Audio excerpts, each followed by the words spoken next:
జై శ్రీరామ్. శ్రీమాత్రే నమః. శ్రీ గురుభ్యో నమః. 2026 సంవత్సరం జూన్ నెల 14వ తారీఖు నుంచి 2026 సంవత్సరం జూన్ 20వ తారీఖు వరకు కూడా ఈ వారం యొక్క గోచార గ్రహ స్థితుల్లో ద్వాదశ రాశుల వాళ్ళకి, ద్వాదశ లగ్నాల వాళ్ళకి అసలు గోచారంలో గ్రహ గమనాలు ఎలా ఉన్నాయి? స్వక్షేత్రగతుడు ఉన్నాడు మేషరాశికి అధిపతి అయిన మంగళ్.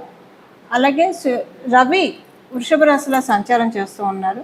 వృషభ రాశిలో ఉన్న రవి సూర్యనారాయణమూర్తి 16వ తారీఖు నుంచి వృషభ రాశి నుంచి మిథున రాశిలోకి మారుతుంది ఆయన గమనము. అలాగే బుధుడు స్వక్షేత్రగతుడు అయి ఉన్నాడు. ఆయన స్వక్షేత్రంలో ఆయన ఉన్నాడు మిథున రాశిలో, స్వక్షేత్రమైన మిథున రాశిలో. దేవగురువైన బృహస్పతి ఉచ్చస్థానమైన కర్కాటక రాశిలో ఉన్నారు. శుక్రాచార్యుల వారు కూడా కర్కాటక రాశిలోనే ఉన్నారు. దేవగురువు దైత్యగురువు ఇద్దరు కూడా ఒకటే రాశిలో ఉన్నారు. కేతు భగవానుడు సింహరాశిలో ఉన్నాడు. కుంభరాశిలో రాహు భగవానుడు ఉన్నాడు. శని మహారాజు మీనరాశిలో, ఆఖరిదైన మీనరాశిలో ఉన్నారు. తొందరగా ద్వాదశ రాశుల్ని అతివేగంగా చుట్టూ వచ్చే చంద్ర భగవానుడు ఈ వారము మిథున రాశి నుంచి సింహరాశి వరకు ఆయన సంచారం ఉంటుంది.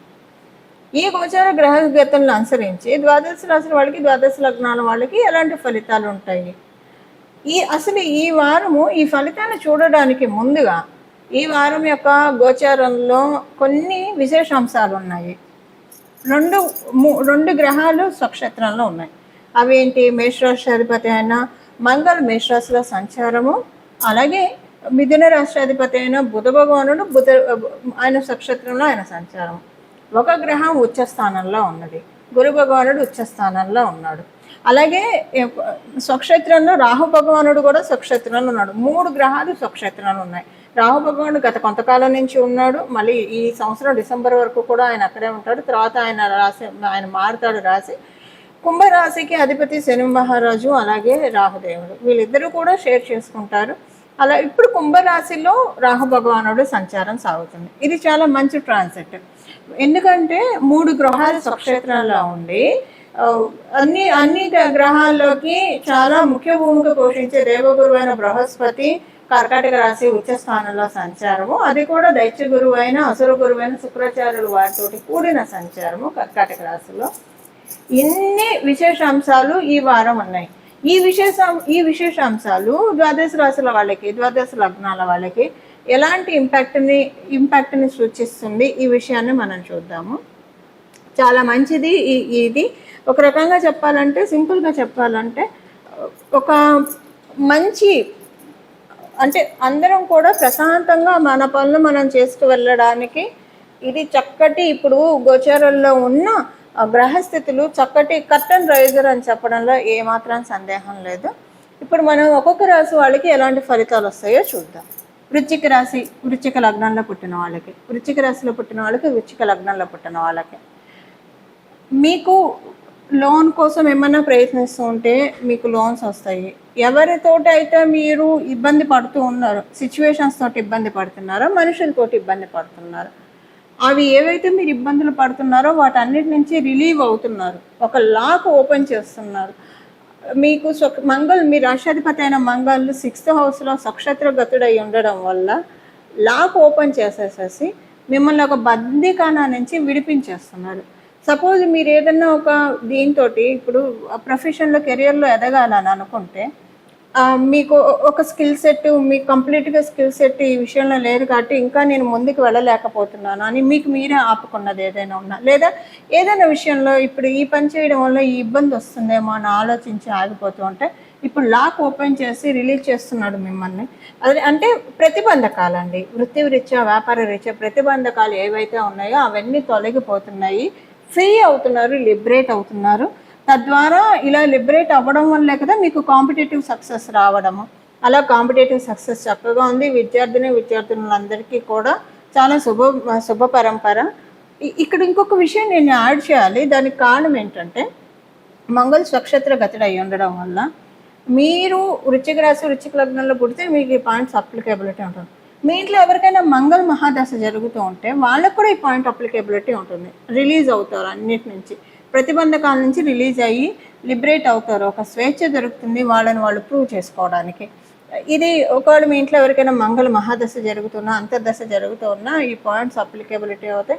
ఇక్కడ నుంచి డౌన్ ద లైన్ 3 months చాలా బాగా ఉంటుంది. ఇంకా తర్వాత ఈ ప్రతిబంధకాలు మిమ్మల్ని ఆల్రెడీ ఒక మోడ్లో వెళ్తూ ఉన్నప్పుడు వెనక్కి వెళ్ళాం కదా, మనం వెనక్కి రాం కదా, మంచి ప్రోగ్రెషన్ లెవెల్కి వెళ్ళడానికి ముందైతే మీకు ఏ ప్రతిబంధకాలు లేకుండా మంగళ మీకు మెట్లు వేస్తూ ఉన్నాడు. చక్కగా స్టైర్ కేస్ ఎక్కండి, అన్ని అభివృద్ధిని ఆస్వాదించండి.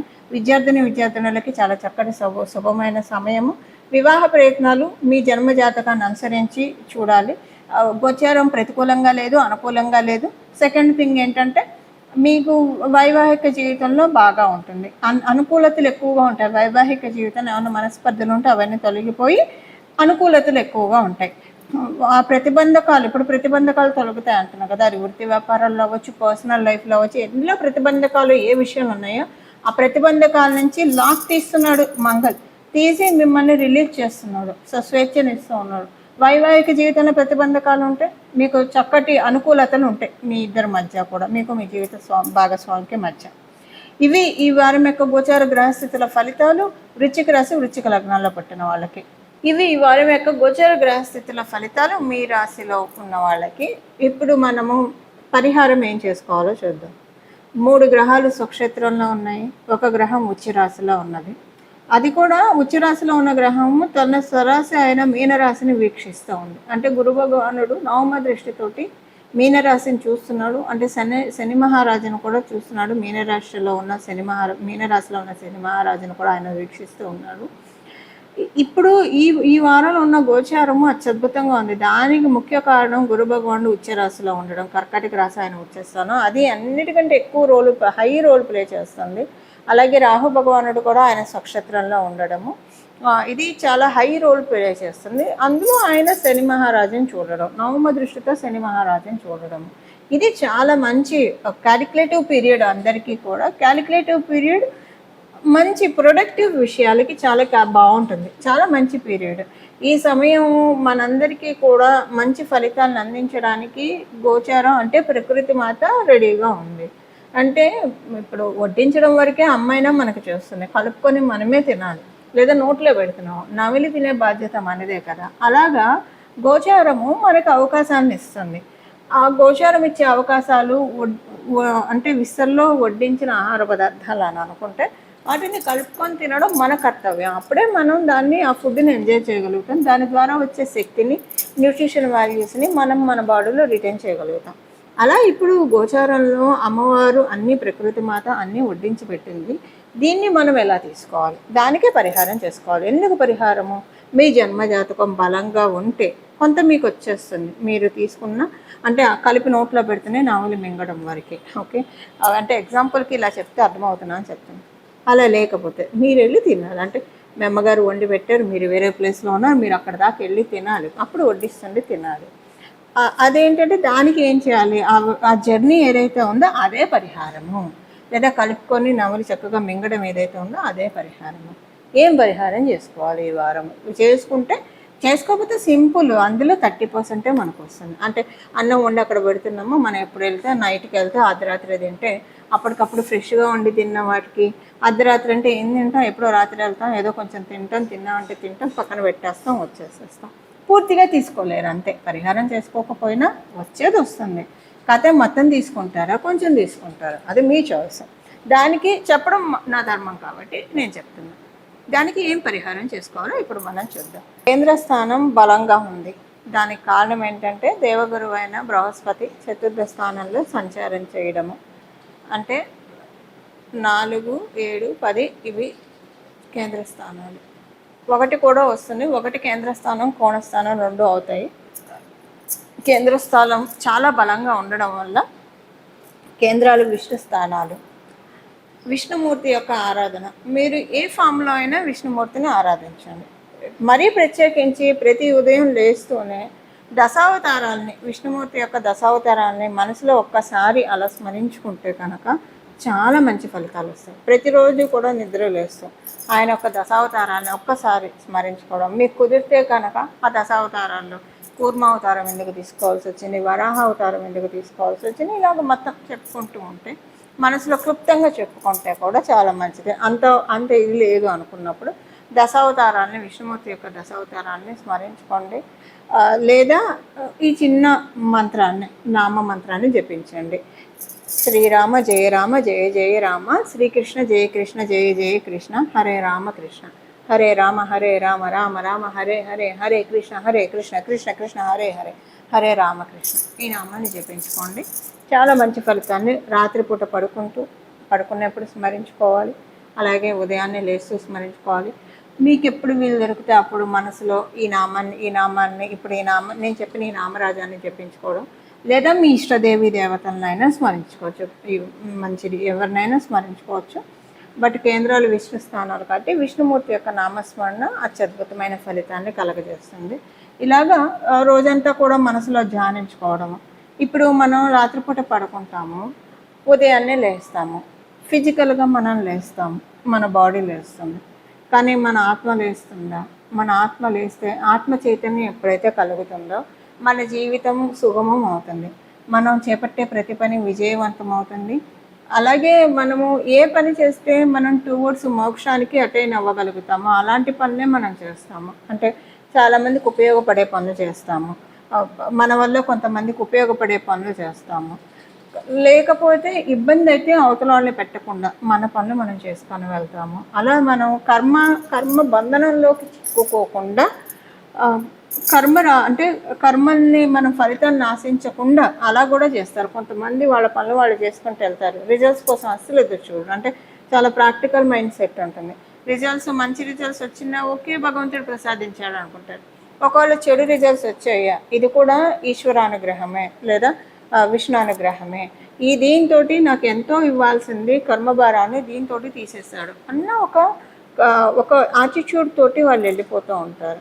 సో అది కూడా కర్మరాహిత్యాన్ని సూచిస్తుంది. ఇప్పుడు ఇదంతా ఎందుకు చెప్తున్నానంటే, ఇప్పుడు ఉన్న గోచారంలో అలా మనల్ని మనం పెట్టుకుంటే అలా అంటే ఇవి కర్మలు ఆడాను అవుతూ ఉంటుంది. పుణ్యం అయితే సుఖపడటానికి మళ్ళీ జన్మలు ఎత్తాల్సి వస్తుంది, పాపం అయితే కష్టపడటానికి ఎత్తాల్సి వస్తుంది. రెండు మిక్స్డ్గా ఉంటే మిక్స్డ్గా రిజల్ట్స్ తీసుకోవడానికి ఎత్తాల్సి వస్తుంది. సో ఈ కర్మరాహిత్యం అనే స్టేజ్లోకి అసలు జ్యోతిషం ఉన్నదే అందుకని. ఎవరి ఆత్మ చైతన్యాన్ని వాళ్ళు తెలుసుకోవడము, ఆత్మతత్వాన్ని తెలుసుకొని ఈ బర్త్ సైకిల్ నుంచి బయటపడడానికి మనకు ఉపయోగపడే ఒక చక్కటి గ్రంథము, చక్కటి శాస్త్రమే జ్యోతిష శాస్త్రం.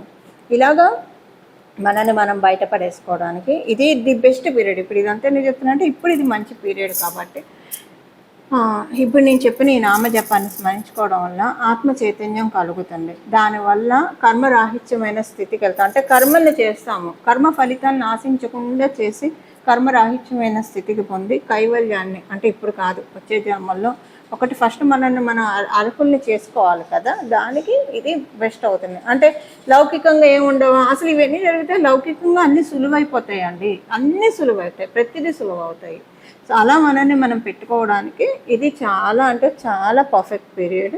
చాలా సరైన సమయంలో సరైన పనులు మనం చేయడం వల్ల, సరైన నిర్ణయాలు తీసుకోవడం వల్ల సవ్యమైన ఫలితాలను అందుకుంటూ భగవద్ కృపతోటి మన జీవితాన్ని మనం సాగిస్తాము. ఇవి ఈ వారం చేసుకోవాల్సిన పరిహారము, అలాగే ఫలితాలు. అందరూ కూడా భగవద్ కృపతోటి చక్కగా సన్మంగళాన్ని వాళ్ళ జీవితంలో పొందాలని చెప్పి మనస్ఫూర్తిగా నేను కూడా మనందరి తరఫున విష్ణుమూర్తి పాదాలని శరణు కోరుతూ మంగళం. నమో భగవతే వాసుదేవాయ.